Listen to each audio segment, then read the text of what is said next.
Азаматта демалыс. Ол оянды, жаттығуларды жасады, айдаһарды жеңді, Ханшайымды құтқарды.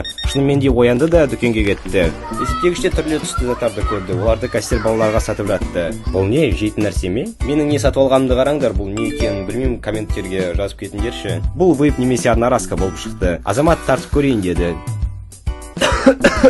Мынау стресс көне көліктердің газдарына бадан қосылған сияқты сезіледі.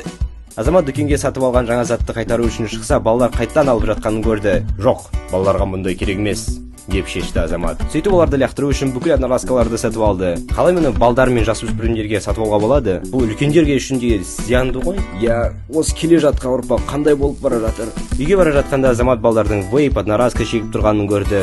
Және аулада күмәнді жарнама пайда болды. Бұл мәселеге Азамат түбегейлі кірісті. Азамат көрмеде танысқан өнертапқышқа хабарласты. Көршілердің рұқсатымен таяқ жейсің системасын аулаға орнатты. Бұл жүйе сергек сияқты жұмыс істеді. Егер камера баланың шегіп тұрғанын көрсе, ата-аналардың телефондарына хабарлама келеді. Солай Азамат өз ауласында осы мәселені шешті. Кейін Азамат бүкіл Қазақстан бойынша мәселені шешу үшін вейптарға, темекі, есірткіге қарсы демеушілік жасады.